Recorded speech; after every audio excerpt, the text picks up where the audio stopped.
Hello students, welcome back to the channel biology with Poonam Lukladia. I hope आप सब लोग बहुत अच्छे से हैं और आप लोगों की स्टडीज़ भी बहुत अच्छे से चल रही होंगी। आज इस वीडियो में हम डिस्कस करेंगे पॉलीमरेज चेन रिएक्शन टेक्निक के बारे में। पॉलीमरेज चेन रिएक्शन टेक्निक का इस्तेमाल हम स्मॉल सेगमेंट ऑफ डीएनए को एम्पलीफाई करने के लिए करते हैं, मतलब किसी भी एक डीएनए की बहुत सारी कॉपीज़ को बनाने के लिए। ठीक है, और इस टेक्निक को प्रोसेस करने के लिए, पॉलीमरेज चेन रिएक्शन को परफॉर्म करने के लिए हमें एक मशीन की ज़रूरत होती है जिसको कि हम थर्मोसाइक्लर कहते हैं, और काफ़ी बच्चे लेबोरेटरी में उसको पीसीआर मशीन भी कहते हैं। ठीक है, तो पीसीआर मशीन का असली नाम क्या होता है? Thermocycler. PCR machine nick name है और उसका रियल नेम है थर्मोसाइक्लर। तो चलिए स्टार्ट करते हैं पॉलीमरेज चेन रिएक्शन।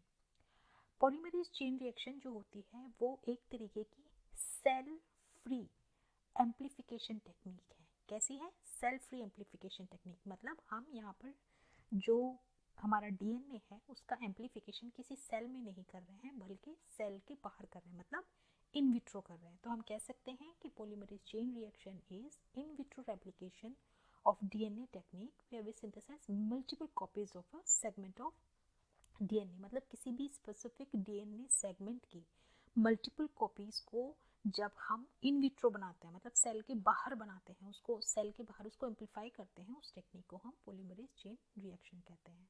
और ये जो रिएक्शन है, ये जो टेक्निक है, ये जो प्रोसेस है, ये टेम्परेचर डिपेंडेंट एंजाइमेटिक प्रोसेस है। ठीक है, इस लाइन के अंदर आपके पास दो इम्पॉर्टेंट क्वेश्चंस के आंसर्स आ गए हैं जो कि कॉम्पिटिटिव एग्जाम में पूछे गए हैं।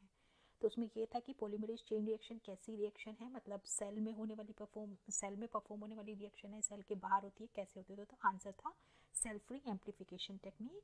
ठीक है, और ये टेम्परेचर डिपेंडेंट एंजाइमेटिक प्रोसेस है, मतलब टेम्परेचर के ऊपर डिपेंड करता है इसका मैक्सिमम प्रोसेस, और यहाँ पर हम कुछ एंजाइम्स का भी इस्तेमाल करते हैं। ठीक है, डीएनए को रेप्लिकेशन करना है, हमको डीएनए का रेप्लिकेशन करना है, तो ऑब्वियस सी बात है हमको एंजाइम्स की तो जरूरत होगी। तो दो क्वेश्चन यहाँ पे सेट हो गए। क्या? एक तो पॉलीमरेज चेन रिएक्शन जो होती है वो सेल फ्री एम्प्लीफिकेशन टेक्निक है, या फिर आप कह सकते हैं कि इसमें इन विट्रो रेप्लिकेशन होता है, और ये थी वो कैरी मुलिस ने की थी, और कैरी मुलिस ने माइकल स्मिथ के साथ में अपना नोबेल प्राइज शेयर किया था for the PCR technique in 1983। ठीक है, अब हम हमारे प्रिंसिपल पे आते हैं। पीसीआर का प्रिंसिपल क्या होता है? PCR principle is that PCR makes it possible to obtain by in vitro replication. In vitro replication, cell free amplification, cell free replication है ना?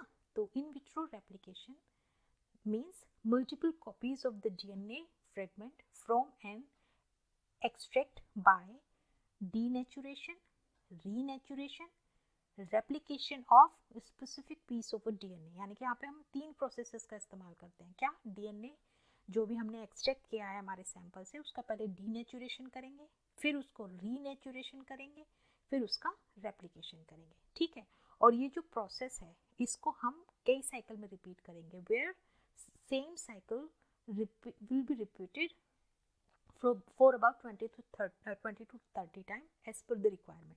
मतलब जितने भी हमको कॉपी चाहिए होंगे उसी के अकॉर्डिंग हम हमारे इन साइकिल्स को रिपीट करते हैं। और उस साइकिल में क्या क्या होता है? डीनेचुरेशन, रीनेचुरेशन और रेप्लिकेशन। और ये जो रिएक्शंस होती हैं डीनेचुरेशन की, रीनेचुरेशन की और रेप्लिकेशन की, वो कैसी होती हैं? वो टेम्परेचर एंड एंजाइमेटिक डिपेंडेंट होती हैं। ठीक है, और इसके लिए जिस हम मशीन का इस्तेमाल करते हैं उसको क्या बोलते हैं? थर्मोसाइक्लर। आगे बात समझ में इस स्लाइड में हमने क्या समझा है? सिंपल सी तीन चार चीज़ें समझिए। क्या? कि पॉलीमरेज चेन रिएक्शन जो होती है वो हम किस लिए इस्तेमाल करते हैं? किसी भी स्पेसिफिक डीएनए का जो सेगमेंट है उसको एम्पलीफाई करने के लिए। और ये जो एम्पलीफिकेशन होता है वो कैसा होता है? इन विट्रो, यानी कि सेल फ्री, किसी सेल में नहीं होता है, हम इसको टेस्ट ट्यूब में करते हैं। ठीक है, और ये कैसी रिएक्शन है? ये टेम्परेचर डिपेंडेंट एंजाइमेटिक रिएक्शन है। इसको किसने इन्वेंट किया था? कैरी मुलिस ने। और नोबेल प्राइज जो 1983 में इसके लिए मिला था वो उन्होंने माइकल स्मिथ के साथ में शेयर किया था, मतलब है कि इन दोनों ने काम किया था इसके ऊपर। इसका प्रिंसिपल हमने पढ़ लिया कि पीसीआर के थ्रू हम बहुत सारी कॉपीज बना सकते हैं किसी भी स्पेसिफिक डीएनए की through the denaturation, renaturation and replication. और इन सारे प्रोसेसेस को, इन सारे प्रोसेस का जो साइकिल है उसको हम रिपीट करके अपनी अकॉर्डिंग टू नीड हम हमारी कॉपीज बना सकते हैं। और इसके लिए जिस मशीन का हम इस्तेमाल करते हैं वो क्या है, थर्मोसाइक्लर। ठीक है, तो चलिए अब आगे चलते हैं। अब रिक्वायरमेंट्स क्या क्या होती है हमारी पीसीआर को करने के लिए, पॉलीमरेज चेन रिएक्शन को परफॉर्म करने के लिए हमारे पास क्या क्या रिक्वायरमेंट होती है। सबसे पहले हमारे पास टेम्पलेट डीएनए होना चाहिए। टेम्पलेट डीएनए मतलब ये सपोज ये हमारा डीएनए है, इसमें से ये हमारे स्पेसिफिक पोर्शन है जिस पोर्शन पे हमको काम करना है। अब इस पे हमें काम करना है तो क्या है, हम पूरे के पूरे डीएनए को लेके क्या करेंगे, कुछ फायदा नहीं है। हम क्या करेंगे, इस स्पेसिफिक डीएनए को, इस टारगेट डीएनए को के इस वाले स्पेसिफिक रीजन को हम पहले आइसोलेट कर लेंगे। ठीक है, हमारे टेस्ट ट्यूब में निकाल लेंगे, डीएनए को ले लेंगे, फिर इस स्पेसिफिक पोर्शन को ले करके हम इसका एम्प्लीफिकेशन करेंगे। तो इस वाले पोर्शन को हम क्या बोलेंगे, टारगेट डीएनए, टारगेट डीएनए। ठीक है, टारगेट डीएनए के बाद में हमको कुछ न्यूक्लियोसाइड्स की जरूरत, न्यूक्लियोटाइड्स की जरूरत पड़ेगी, डीएटीपी, डीजीटीपी, डीसीटीपी और डीटीटीपी। ठीक है, फिर हमको प्राइमर्स की जरूरत पड़ेगी। प्राइमर्स हमारे पास 2 होने चाहिए, फॉरवर्ड एंड बैकवर्ड। हमको टैग डीएनए पॉलीमरेज की जरूरत पड़ेगी। टैग डीएनए पॉलीमरेज कह दें या फिर कोई भी अदर थर्मोस्टेबल पॉलीमरेज की हमको यहाँ पे जरूरत पड़ेगी। ठीक है, यहाँ पर हमको मैग्नीशियम और मैग्नीज डाइवेलेंट कैटायन की जरूरत पड़ेगी और बफर सॉल्यूशन की जरूरत पड़ेगी। बफर की जरूरत क्यों पड़ेगी, जिससे कि वो कंडीशन को मेंटेन करके रखे। अब चलते हैं, हमारे को यहाँ पर मैंने क्या पढ़ा कि यहाँ पे हमको प्राइमर की ज़रूरत होती है। प्राइमर हमारा फॉरवर्ड भी वही होगा और वो बैकवर्ड भी प्राइमर हमारा यहाँ पे होगा। तो प्राइमर को सेट करने के लिए हमारे पास कुछ की फैक्टर्स की ज़रूरत होती है। तो वो कौन से की फैक्टर्स की ज़रूरत होती है, हम पहले वो पढ़ लेते हैं प्राइमर को डिज़ाइन करने के लिए। देखो, जो हम प्राइमर यूज़ कर रहे हैं उसकी लेंथ, जो एक आइडियल लेंथ होती है, दैट इज़ 10 to 20 ओलिगोन्यूक्लियोटाइड्स। ठीक है, RADP प्राइमर की जो लेंथ होती है वो हमारी वेरी कर सकती है 10 से 12 न्यूक्लियोटाइड्स की, लेकिन जो हमें नॉर्मल पीसीआर के लिए चाहिए होती है वो आइडियल लेंथ होती है 10 to 24 ओलिगोन्यूक्लियोटाइड। ठीक है, फिर प्राइमर का जो मेल्टिंग टेम्परेचर होता है, ठीक है, वो भी एक इम्पॉर्टेंट फैक्टर है। देखो, primer with melting temperature in range of 52 to 58। ठीक है, 52 to 58 डिग्री सेंटीग्रेड पे जो हमारा प्राइमर मेल्ट करता है, that is best, that will give the best result. इसीलिए हम ऐसा प्राइमर बनाने की कोशिश करते हैं जो कि 52 58 के टेम्परेचर पे मेल्ट हो सके। फिर हमारे प्राइमर का एनिलिन जो टेम्परेचर होता है वो भी बहुत इंपॉर्टेंट फैक्टर होता है। और वो जो हमारा एनिलिन टेम्परेचर होता है उस प्राइमर का हमें इस तरीके से सेट करना होता है जो कि हमारा मेल्टिंग टेम्परेचर है उससे 3 to 5 डिग्री कम हो। ठीक है, सपोज हमारा कोई प्राइमर हमने लिया तो उसका मेल्टिंग पॉइंट 52 to 58 है, तो अब हम जब उसका एनिलिंग टेम्परेचर जो बनाएंगे प्राइमर का, वो that would be less than 3 to 5 degree. ठीक है, फिर यहाँ पर जीसी क्लैंप्स का भी हमको ध्यान रखना पड़ता है। जीसी क्लैंप्स मतलब GC content eight 3 prime and. ठीक है, वो वहाँ पर 3 से ज़्यादा नहीं होने चाहिए। अगर 3 से ज़्यादा हो जाएंगे तो वहाँ पर हमारे क्लैंप होने की दिक्कत का डर रहता है। इसीलिए हम कोशिश करते हैं कि 3 प्राइम एंड पर जीसी का जो कंटेंट है वो 3 से कम हो। ठीक है, इससे नॉन स्पेसिफिक है कि जो हमारा प्राइमर है, हमको ये चीज़ का भी ध्यान रखना है कि हमारा जो प्राइमर है वो सेकेंडरी स्ट्रक्चर ना बना सकता हो। ठीक है, इतना लंबा स्ट्रैंड नहीं होना चाहिए उसके अंदर, ऐसे सीक्वेंसेस नहीं होनी चाहिए कि वो सेकेंडरी स्ट्रक्चर बना ले। ठीक है, और primer template homology, primer template homology means जैसे कि हमारा ये पूरा डीएनए का सेगमेंट डीएनए है। ठीक है, इसमें से हमें सिर्फ इस वाले सेगमेंट का ही क्या बोलते हैं कि रेप्लिकेशन करना है, एम्प्लीफिकेशन करना है। ठीक है, पीसीआर में हमको इसी को रन करना है, तो हमको इस तरीके से प्राइमर का टेम्परेचर सेट करना होगा कि वो इतने पोर्शन को, जो हमारा टारगेट पोर्शन है, सिर्फ वहाँ पे काम कर सके। ये जो अलग टेम्पलेट वाला जो अलग वाला जो पोर्शन है वहाँ पर वो परफॉर्म ना कर सके। ठीक है, तो क्या हो गया कि non homologous with the template other than target side. ठीक है, मतलब है कि टारगेट के अलावा कहीं और पे वो टेम्परेचर इस तरीके से ना हो कि वो प्राइमर कहीं और जा करके ऐड ऑन हो जाए। ठीक है, अब यहाँ पर इन सारी एक्टिविटीज़ को परफॉर्म करने के लिए हमें कुछ रिएजेंट्स और एजेंट्स की ज़रूरत होगी और उनके स्पेसिफिक अमाउंट की ज़रूरत होगी। तो वो यहाँ पर है। हमको यहाँ पे क्या क्या चाहिए, डीएनए टेम्पलेट चाहिए, वो जो हमारे डिजायर्ड डीएनए है। तो वो जो टेम्पलेट है, अगर हम किसी वायरल के डीएनए का एम्प्लीफिकेशन कर रहे हैं तो वो 1 पिकोग्राम से 1 नैनोग्राम तक हम लेंगे। ठीक है, या इससे छोटा भी हो सकता है। लेकिन अगर हमें जीनोमिक डीएनए की स्टडी करनी है तो 1 नैनोग्राम से 1 माइक्रोग्राम तक का हमारे पास स्टैंड होना चाहिए। अब आती है बात हमारे प्राइमर्स की, जो हमारे फॉरवर्ड और रिवर्स होंगे, उनकी जो लेंथ है, ठीक है, वो 0.1 से 0.5 माइक्रोमोलर तक होनी चाहिए। ठीक है, हम जो मैग्नीशियम क्लोराइड का इस्तेमाल कर रहे हैं, ठीक है, वो 1.5 to 2 माइक्रोमोल तक होनी चाहिए। That is optimal for tag DNA polymerase. ये वेरी कर सकती है अकॉर्डिंग टू द हम कौन सा पॉलीमरेज को यूज कर रहे हैं, कौन सी हम पीसीआर में सेगमेंट, कौन से डीएनए सेगमेंट को हम टारगेट कर रहे हैं। ठीक है, डीऑक्सी न्यूक्लियोटाइड्स जो होते हैं वो उनकी टिपिकल कंसंट्रेशन 200 माइक्रोमोल होनी चाहिए ईच की, है ना, तीनों जितने भी 3-4 हम जो भी यूज करते हैं उनकी 200 माइक्रोमोलर होनी चाहिए।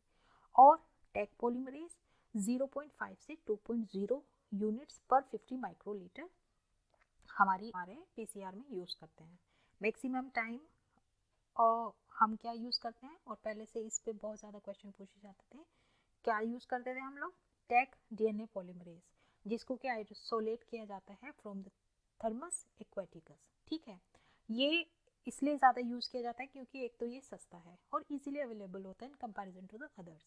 ठीक है, बस इसके अंदर एक कमी है, क्या कि इसमें प्रूफ रीडिंग नहीं होती है। अब प्रूफ रीडिंग नहीं है तो इसकी फिडेलिटी कैसी है, थोड़ी सी लो है।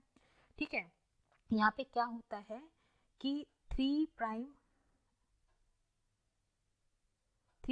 एक्सोन्यूक्लियस एक्टिविटी इसके अंदर नहीं पाई जाती है। अब 3 प्राइम एक्सोन्यूक्लियस एक्टिविटी ना होने की वजह से ठीक से प्रूफ रीड नहीं कर पाता है। तो यहाँ पर 1/9000 की जो एरर है उसके आने का डर होता है। ठीक है, 1/9000 की जो एरर होती है उसको आने का डर होता है, इसीलिए इस टेक्निक को थोड़ा सा कम ले लिया, मतलब इस वाले पॉलीमरेज को थोड़ा सा मतलब कम कंसीडर कर लिया जाता है। ठीक है, 1/9000 न्यूक्लियोटाइड की इसके अंदर एक्टिविटी में थोड़ी सी गड़बड़ हो सकती है।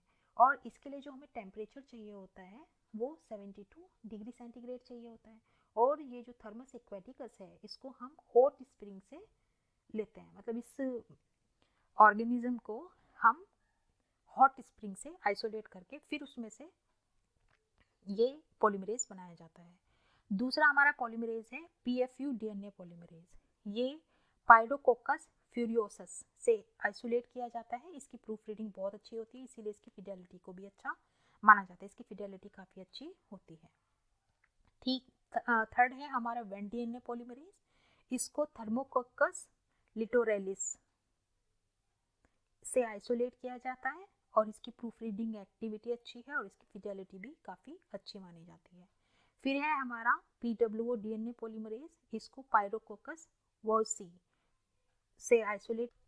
अब हम आगे चलते हैं स्टेप्स पे कि पीसीआर में कौन कौन से मेन स्टेप होते हैं। जैसे कि अभी हमने पहले डिस्कस किया था कि यहाँ पे मेन 3 स्टेप्स होते हैं, क्या, डीनेचुरेशन, रीनेचुरेशन एंड रेप्लिकेशन। अब उसको डिटेल में पढ़ते हैं। तो सबसे पहले होता है डीनेचुरेशन ऑफ डीएनए।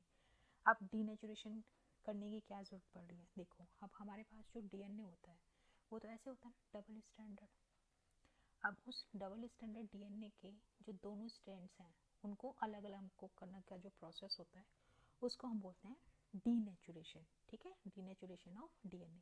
यहाँ पर हमको 2 चीज़ें मेन इंपॉर्टेंट हैं जो कि याद रखनी होती हैं, क्या, पीसीआर के लिए, क्या कि एक तो यहाँ पर डीनेचुरेशन करने के लिए 90 to 100 डिग्री सेंटीग्रेड का टेम्परेचर चाहिए होता है, कहीं पे 95 चाहिए होता है, कहीं पे 97 चाहिए होता है। ये डिपेंड करता है कि हम किस डीएनए को किस डीएनए का पीसीआर कर रहे हैं। ठीक है, और ये जो प्रोसेस होता है ये हम 20 to 30 सेकेंड के लिए परफॉर्म करते हैं। ठीक है, इसमें क्या होता है कि हमारा जो डबल स्टैंडर्ड डीएनए होता है उसके अंदर यहाँ पे ये बॉन्ड्स लगे हुए हैं, हाइड्रोजन बॉन्ड लगे हुए हैं। ठीक है, तो इन हाइड्रोजन बॉन्ड्स को ब्रेक करने के लिए हम इस टेम्परेचर को इसको देते हैं। ठीक है, इससे क्या होता है कि हाइड्रोजन बॉन्ड्स जो होते हैं कॉम्प्लीमेंट्री बेसिस के बीच में वो टूट जाते हैं और उसके टूटने की वजह से हमारे यहाँ पर ये जो डबल स्टैंडर्ड डीएनए होता है, ये डबल स्टैंडर्ड डीएनए जो होता है वो सिंगल स्टैंडर्ड डीएनए में कन्वर्ट हो जाता है। ठीक है, अब यहाँ पर हम टेम्परेचर का कैसे पता लगाएंगे। सपोज हमारा ये जो सीक्वेंस है ये सी और जी का है। अगर सी और जी का है तो यहाँ पर ट्रिपल बॉन्ड होंगे यानी कि 3 हाइड्रोजन होगा। और अगर हमारा ए और टी का है तो यहाँ पर डबल बॉन्ड होगा। तो जहाँ पर हमारे डीएनए सीक्वेंस के अंदर सी और जी ज़्यादा होंगे वहाँ पर हमको हाई टेम्परेचर देने की ज़रूरत होगी, और जहाँ पर एटी बॉन्ड होंगे वहाँ पर हमको कंपैरेटिवली कम टेम्परेचर देने की ज़रूरत होती है। तो इस चीज़ के ऊपर डिपेंड करता है कि हमको हमारे डीएनए को डीनेचर करने के लिए कितने टेम्परेचर की ज़रूरत है। तो अब हमारा फर्स्ट स्टेप परफॉर्म हो गया, डीनेचुरेशन ऑफ द डीएनए। अब हम क्या करेंगे, हमने जो स्पेसिफिक प्राइम्स बनाए हैं इन की फैक्टर्स को दिमाग में रखते हुए अब उन प्राइम्स को हम हमारे इन डीनेचर्ड जो डीएनए है इसके स्पेसिफिक पोर्शन पर, जो हमारा टारगेट डीएनए का सीक्वेंस है उसके ऊपर एनिलीन कर देंगे, जोड़ देंगे। ठीक है, इस चीज़ को हम क्या बोलते हैं, इस स्टेप को हम बोलते हैं एनिलीन ऑफ डी प्राइमर और रीनेचुरेशन। अब हमने जो हमारे प्राइमर्स बनाए हैं, अब हम उन अपने प्राइमर्स को यहाँ पर फॉरवर्ड और बैकवर्ड दोनों प्राइमर्स को अब हम यहाँ पर इनके अंदर एड ऑन कर देंगे, और जिससे कि अब इसका टेम्परेचर को हम डाउन कर देंगे। टेम्परेचर को हम 50 to 65 डिग्री सेंटीग्रेड तक कर देते हैं। सेकंड प्रोसेस में जो हमारा टेम्परेचर होता है वो कितना होता है, वो होता है हमारा 50 to 65 डिग्री सेंटीग्रेड, और कितने टाइम के लिए हमको देना था, वही 20 to 50 सेकेंड्स के लिए, है ना। अब हम इस टेम्परेचर को देंगे तो क्या होगा, अभी जो हमारा डीएनए था, डीएनए का जो स्पेसिफिक टारगेट है उसके ऊपर ये प्राइम जो है वो जुड़ जाएगा। ठीक है, इसी प्रोसेस को हम बोलते हैं एनिलीन ऑफ प्राइमर्स। ठीक है, ये यहाँ पर हमारा 40 to 65 डिग्री टेम्परेचर दे के रखा है, कहीं कहीं पे हम 50 to 65 टेम्परेचर को यूज़ करते हैं। वो डिपेंड करता है कि हमारा टेम्पलेट डीएनए जो सिंगल स्टैंडर्ड डीएनए टेम्पलेट जो है वो कैसा है, उस पर कैसी प्राइमर कैसे एनिलीन करेगा। ठीक है, अब टिपिकल एनिलिंग टेम्परेचर जो होता है वो, जैसे कि हमने हमारे प्राइमर को बनाते हुए की फैक्टर्स को पढ़ते हुए करा था कि जो टिपिकल एनिलिंग टेम्परेचर होता है वो लगभग 3 से 5 डिग्री सेंटीग्रेड कम होना चाहिए टीएम ऑफ द प्राइमर। कितना, 3 to 5 डिग्री सेंटीग्रेड। उस चीज़ को ध्यान में रखते हुए अब हम यहाँ पे एनिलीन कर देंगे, हमारे प्राइमर्स को इसमें ऐड ऑन कर देंगे। अब प्राइमर जब यहाँ पर ऐड हो जाएगा तो अब ये हमारा सेकंड प्रोसेस पूरा हो गया। क्या हो गया, रीनेचुरेशन हो गया। अब हम क्या करेंगे, इस प्राइमर को का एक्सटेंशन करेंगे।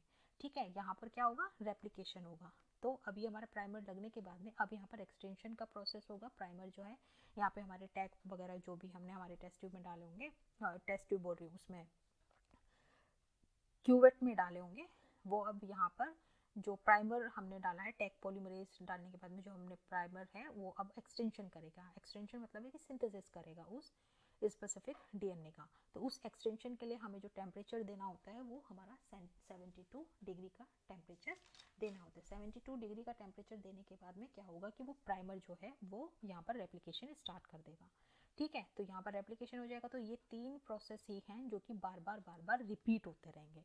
ठीक है, इन प्रोसेसेस के रिपीट होने से हमारी जो होती है साइकिल्स चलते रहते हैं। जैसे ये हमारा फर्स्ट साइकिल हो गया, अब यही सेम रिपीट होगा, सेकंड साइकिल में यही सेम रिपीट होगा हमारा थर्ड साइकिल में, और इस तरीके से हमारे पास billions of the copies of the same segment of the DNA मिल जाती हैं। ठीक है, फ्रॉम हम कितने साइकिल्स रन करते हैं वो डिपेंड करता है कि हमको कितनी कॉपीज़ चाहिए। मेनली 30 to 35 40 ऐसे कुछ होता है, और हमें कितने बिलियन कॉपीज़ बनी हैं उसका हमारे पास ये इंडाइस है। उसका फॉर्मूला होता है 2 to the power number of cycles. ठीक है, 2 अगर मान लो साइकिल्स हमारे 4 हो गए हैं तो कितनी कॉपी बनी होंगी, 2 into 2 into 2 into 2, कितनी, 16 कॉपीज़। ठीक है, इस तरीके से हमारे ये इंडेक्स के थ्रू हम हमारे फॉर्मूले को निकाल लेंगे। और ये हमारा एक ग्राफ है टेम्परेचर और टाइम का। ठीक है, तो यहाँ पर सब डीनेचुरेशन हो गया। डीनेचुरेशन हमारा 95 सपोज ले लिया हमने, यानी कि यहाँ पे हमारा 90 to 100 हो गया। फिर उसके बाद में हमारी एनिलीन हो जाएगी। एनिलीन जो होती है वो हम करते हैं हमारे 50 to 65 डिग्री सेंटीग्रेड पे, या फिर 52, हाँ ये हो गया हमारा 55 टेम्परेचर पे यहाँ पे एनिलीन हो रही है।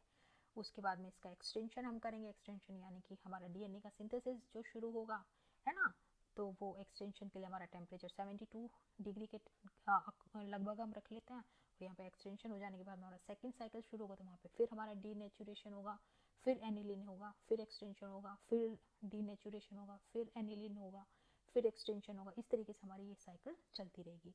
ये वाला डायग्राम, ये वाली पिक्चर और ये वाली पिक्चर मैंने एक रिसर्च आर्टिकल से ली है, उसका नाम है the analysis of food samples for the presence of genetically modified organisms. ठीक है, तो इस तरीके से हमारा पीसीआर रन करता है और इस तरीके से हमारी पीसीआर का प्रोसेस हमारे थर्मोसाइक्लर में चलता रहता है। ठीक है, तो आई होप आज इस वीडियो में जो हमने पीसीआर को डिस्कस किया है, एग्जाम के पॉइंट ऑफ व्यू से इंपॉर्टेंट पॉइंट्स को मैंने कवर करने की कोशिश की है, वो आपको अच्छे तरीके से समझ में आ गया होगा। नहीं समझ में आएगा तो आप मुझे अपना क्वेश्चन कमेंट बॉक्स में कर सकते हैं। और अगर आप इस चैनल पे नए हैं तो आप kindly to subscribe, don't forget to press bell icon so that you can get all the notification whenever I post my new videos. ठीक है, तो thank you for watching, take care, God bless you all.